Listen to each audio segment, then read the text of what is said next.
Sit back, relax, put your belt on, and enjoy the show. And for the main course, guys, the game this week is going to be, of course, in Brisbane, moved up from Sydney due to COVID, which we've already touched on.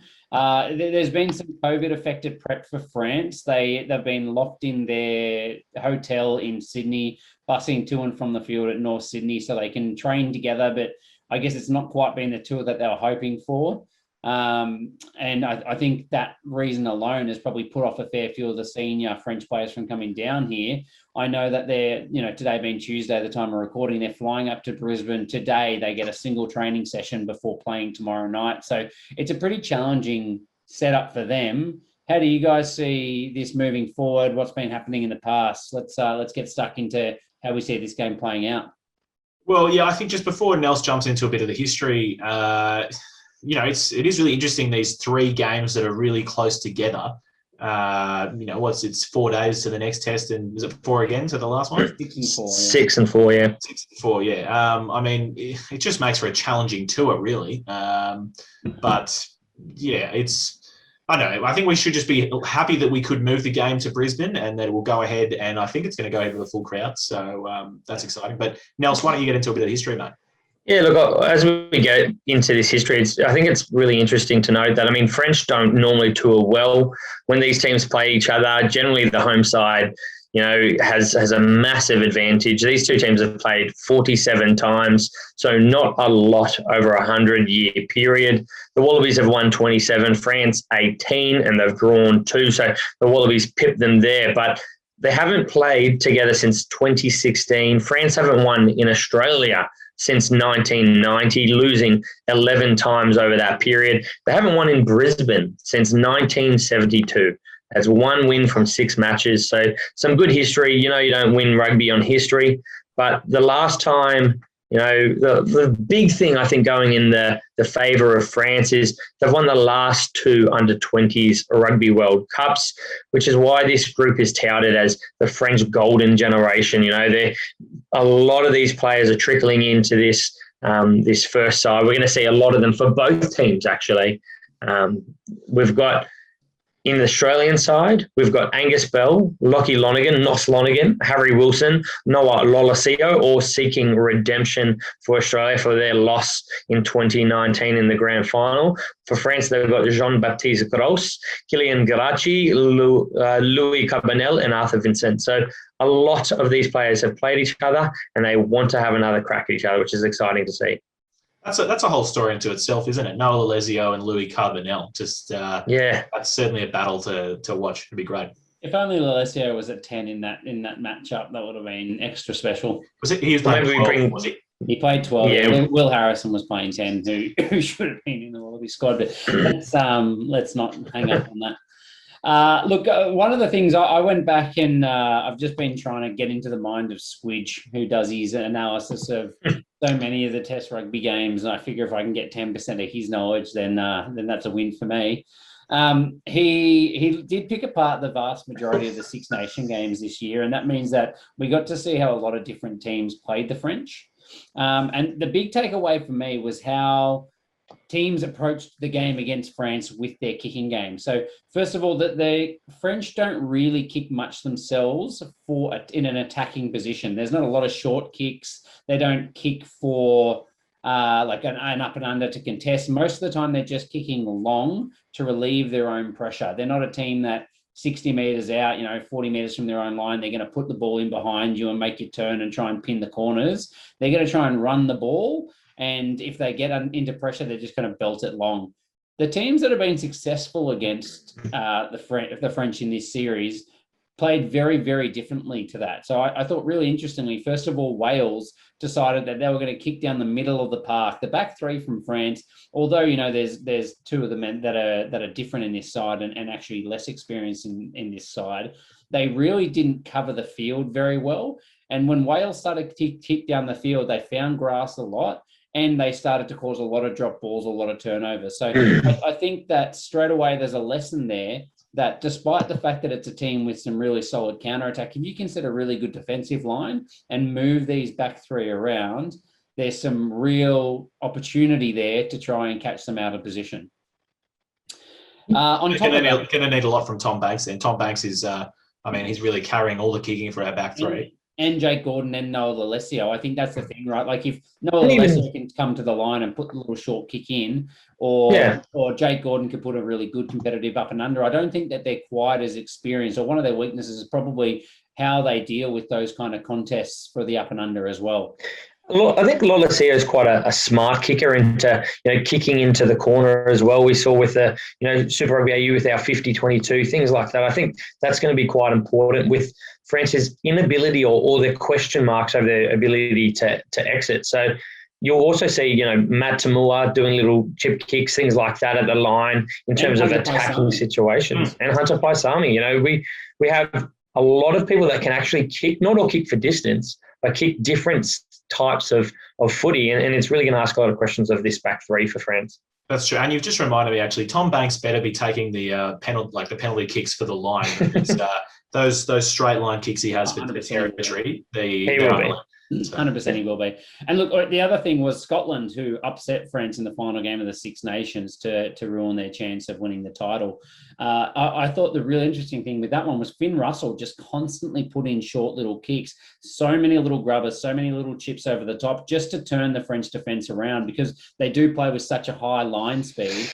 With that, there's opportunities in behind. And again, it's just an opportunity that I think we're going to have to take if we're going to try and put a stop to how they defend, because I'm not sure that we're going to go through them a long way if they can spread their forwards across the line with how big they are. So I think there's definitely lessons there. And I thought the last thing was, Squitch goes on about the fact that once they start testing Dulin, the fullback that was playing at the time, they actually started pushing the fly half Ntamak back to cover as an extra man for the up and unders, because they just dealt with it so poorly. And it means that there's less men in the defensive line, and it changes the game for Australia to try and actually start to throw the ball wide. So the lesson has to be that we've got to play a smart kicking game against them. The French are going to come up hard. It's a good way to turn them around, and that maybe there's a bit of a weakness with how they deal with the up and under and how they defend the back area, particularly 50, 60 metres out from their own line. There's really good opportunity there for us.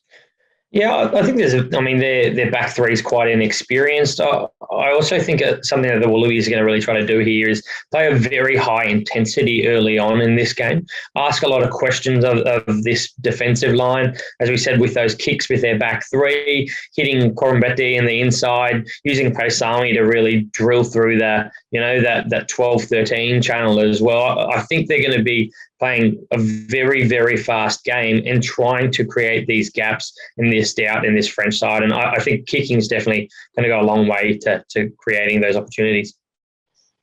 Yep, agreed. Set piece, I'll always bring it back to set piece.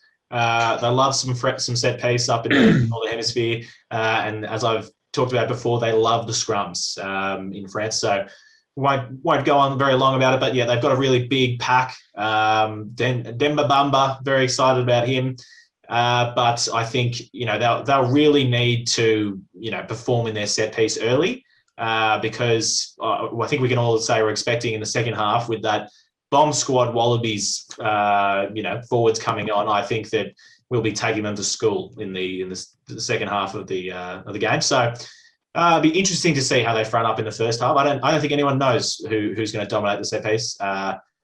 But yeah, it'll. I'm not sure about the lineouts either. I don't know how well. Hopefully, BPA is throwing well.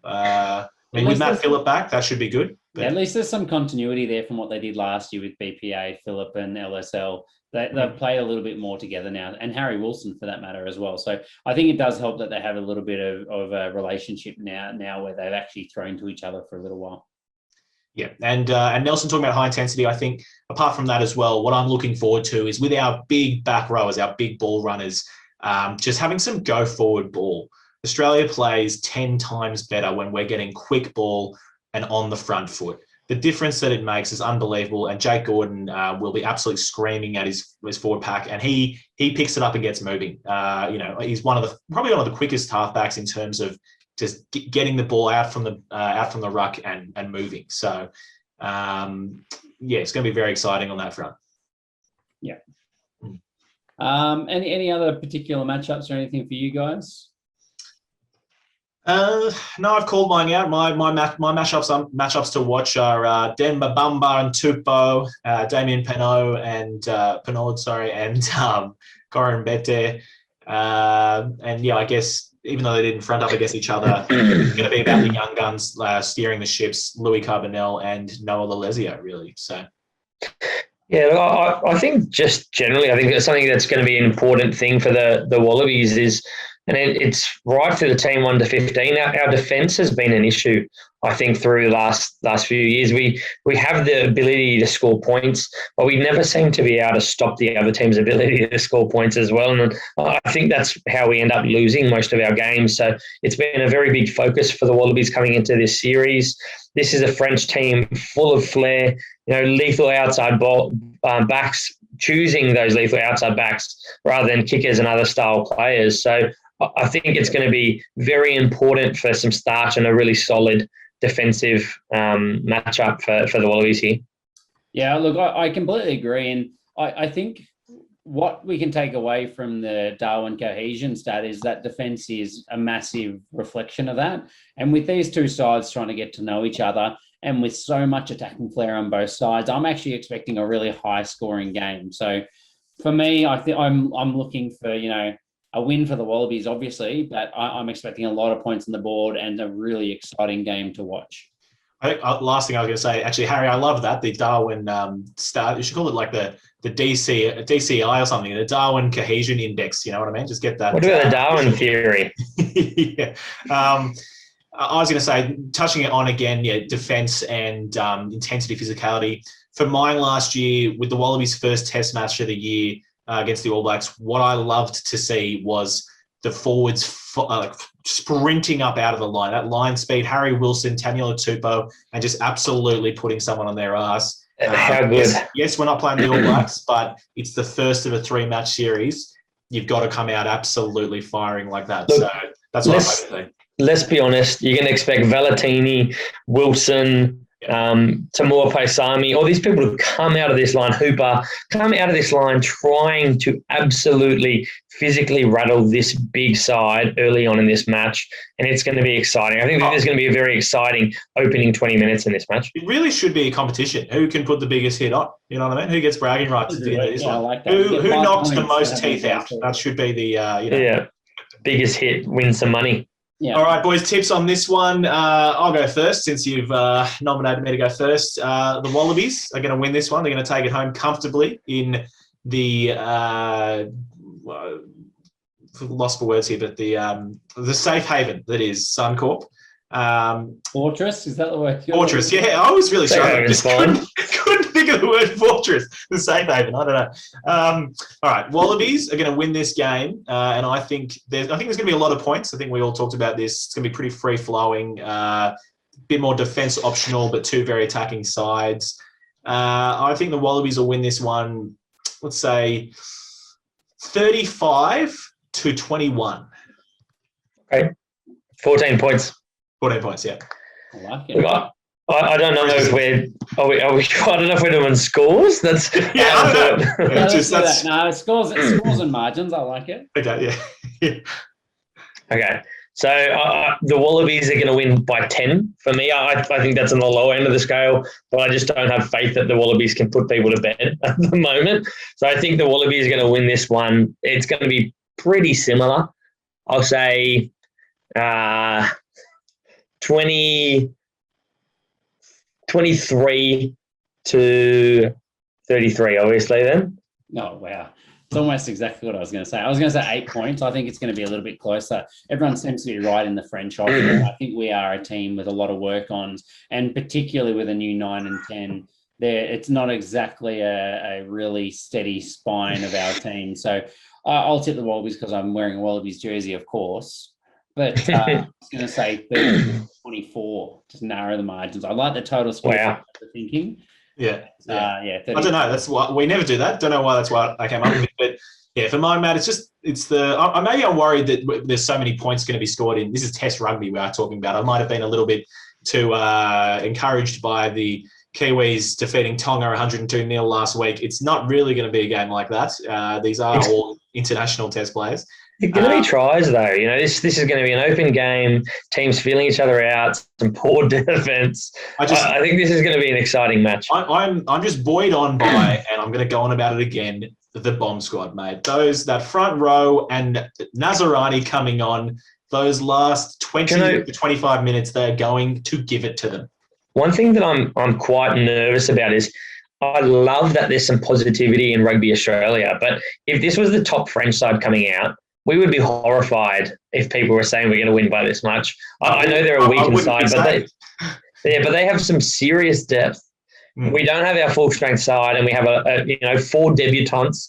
There's so much here that I think we're just banking on to happen that hasn't happened for years. So I hope we're right, but I mean I don't know the last time this has happened. We wouldn't be Australian if we didn't. But every time there's a few weeks off, we forget about all the results of the last 2 decades, and we immediately go back to we're potentially the best team in the world. Just ask Rob Ballatini. Just ask Rob Ballatini. We are potentially this is the thing. Like, we shouldn't go into it again, but I think everyone always forgets just how good we are or how close we've been. I mean, we get all the teams at their peak of their powers. When Ireland came across, and they were the best team in the world, arguably at that point, we lost in a very close 3-match series. It was a 3-match series in Australia, mate. You can't say how good we are if we keep losing every series. It's not how it but works. If we keep getting the absolute best team in the world, last year we beat New Zealand once. How many other teams beat New Zealand last year? How many other teams beat New Zealand at all? Argentina. Every team that played New Zealand last year won. Yeah. Argentina and Australia. Argentina got their first ever win. You might have debunked my theory there. But I mean, okay, how many Northern Hemisphere teams beat New Zealand last year? Yeah, none. Okay. None got an opportunity. Good. Okay. Exactly.